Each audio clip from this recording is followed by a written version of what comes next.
It was a sunny Saturday morning in September when the Duke and Duchess of Sussex made their way to the charming town of Santa Barbara, California. The excitement surrounding the opening of the new bookstore, Godmothers, was palpable. Located in the heart of Montecito, the store had quickly become the talk of the town. The bookstore, which was a labour of love by some of the Sussexes' closest friends, was a dream come true, and the royal couple had been actively involved in its creation. In fact, it was Prince Harry who had suggested the name Godmothers, a playful and fitting tribute to Meghan's love for storytelling and the deep sense of community they felt in their new home. As the couple arrived, there were cheers from the gathered crowd of locals and fans. Meghan looked effortlessly chic, her smile bright and welcoming as she held Harry's hand. Their children, Archie and Lily, were with them, soaking up the atmosphere of this special occasion. The shelves were stocked with everything from children's picture books to memoirs and historical novels, with a special corner dedicated to local authors. Meghan's own books were proudly displayed in this section, and it felt like a moment of true connection to the community. The opening ceremony was marked by a heartfelt speech from Meghan, where she expressed her love for the written word and the importance of independent bookstores in fostering creativity and connection. Harry, standing by her side, spoke about how important it was to create spaces that nurtured not only books, but also relationships. "I think it's a place for stories to come to life," Meghan said, her voice warm, "and stories are how we connect with each other." After the ceremony, the couple spent time chatting with friends and visitors, touring the bookstore, and sharing their excitement about this new chapter in their lives. As they left, the sun was beginning to set, casting a golden glow over the quaint storefront. It was a perfect beginning to the next adventure. The grand opening of Godmothers was more than just a bookstore launch. It was a symbolic moment in the lives of Meghan and Harry. The couple had long been advocates for community, creativity, and supporting independent businesses. Godmothers, nestled in the scenic and serene town of Montecito, was a perfect reflection of these values. The bookstore was the brainchild of a close-knit group of friends who had a deep appreciation for literature, art, and the power of storytelling. The name Godmothers itself was both playful and meaningful, chosen by Harry as a nod to the supportive women in their lives who had shaped their paths. It was also a tribute to the idea of nurturing and guiding the next generation, an idea that aligned with the Sussexes' belief in the importance of community and support networks. The bookstore wasn't just a retail space, it was a gathering place for people to share ideas, discuss books, and find a sense of belonging. At the opening ceremony, Meghan shared her love for literature, citing how books had always been a cornerstone of her upbringing. As she walked through the aisles, touching the spines of her own books displayed proudly in the local authors section, she felt a deep sense of gratitude. "I love the idea of bringing stories to life in a place where people come together, whether for inspiration or escape," Meghan said. The couple also hosted a small meet and greet with some of their closest friends, local authors and patrons who were eager to support the new venture. For Meghan, it was an opportunity to witness firsthand how the store fostered connections and cultivated a love for reading in their community. Back at their Montecito home, Meghan found herself enjoying one of her simple pleasures, organising her refrigerator. It was a task that, to most, might seem mundane, but for Meghan, it was a calming ritual. She often joked that she had a somewhat obsessive tendency to make sure everything was neatly in place. "I love it when it looks pretty and organised," Meghan shared with a smile during a recent interview with Godmother's Substack. "There's something so satisfying about knowing that everything has its place. And of course, the veggie board, when it's at just the right eye level, it makes the kids want to grab a carrot stick instead of a cookie." This wasn't just about neatness for Meghan. It was about creating an environment that reflected her values. The fridge, like the rest of their home, was a space where thoughtful decisions were made, from the ingredients that filled it to the way they were presented. Meghan took pride in this little ritual, which also encouraged her children to make healthy choices. It was a quiet joy that Meghan didn't often talk about publicly, but in the comfort of their home, Organising the fridge became one of her ways of creating balance in an otherwise busy life. One of the most unexpected revelations from Meghan's interview was her love of organising the refrigerator. It wasn't simply about tidiness, though. For Meghan, the process was an act of mindfulness and intention. Meghan explained that she viewed the fridge as an extension of her home, where she could create an environment that reflected care, attention, and purpose. Food is such an integral part of our family life, Meghan shared.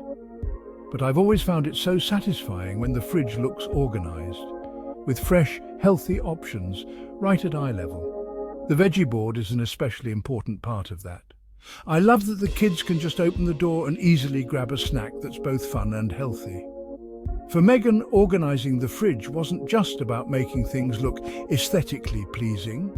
It was about fostering a sense of order and nurturing. She often made sure that the produce and healthy snacks were front and centre, encouraging her children, Archie and Lily, to make good choices without even realising it. There was also a deeper philosophical element to Meghan's appreciation for organisation. In her life, where things could often feel chaotic or out of control due to her high-profile role, this small ritual provided a sense of calm. The act of tidying up her kitchen, ensuring that the items were arranged with purpose, offered her a tangible connection to her values and what she wished to impart to her family. Healthy choices, balance and care in the everyday moments. One of the topics Meghan spoke about most passionately during her interview was her love for children's books. As a mother of 2 young children, she had found herself immersed in a world of picture books, each with its own lessons, stories and morals. Children's books offer insights and perspectives that I wish I'd had exposure to as a child, Meghan said, her voice filled with genuine enthusiasm. I love how picture books show the world in such an accessible way for kids. And even for adults, there are lessons that resonate deeply. Among her favourite books were They All Saw a Cat by Brendan Wenzel and The Rabbit Listened by Corey Dürfeld. Meghan explained how these books provided powerful reminders about perspective and empathy.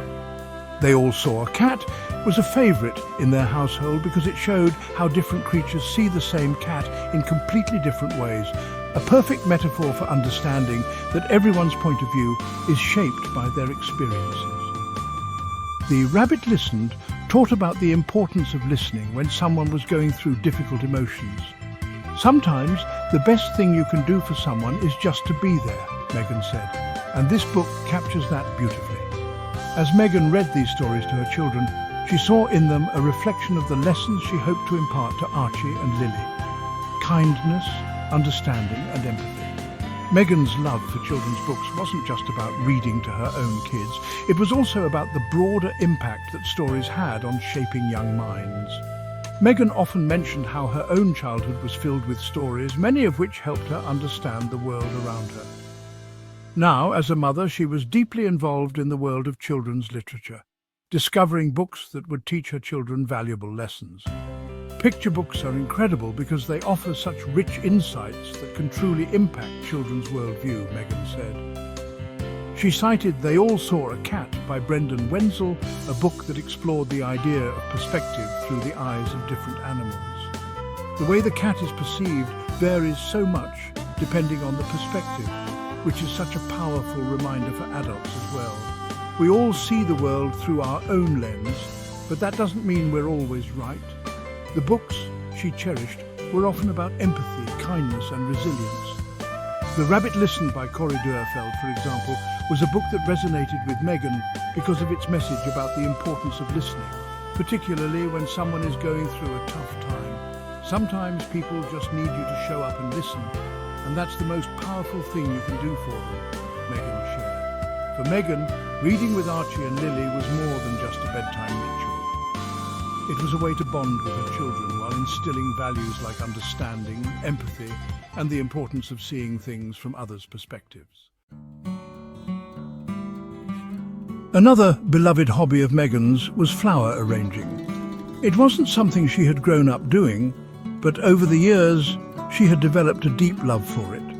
Whether the flowers were from her own garden or picked up from the farmer's market, arranging them became a therapeutic and creative outlet. "I get lost in the process," Meghan confessed during her interview. "Turning the vase to see it from every angle, adding in a few extra sprigs of mint or rosemary, each moment is magic. And I love how my kids jump in to help me with the arrangements. It's a simple thing, but it connects me to nature, and it's a way for us to bond as a family." For Meghan, this was another example of the little moments that brought her the greatest joy. The act of flower arranging wasn't just about creating something beautiful.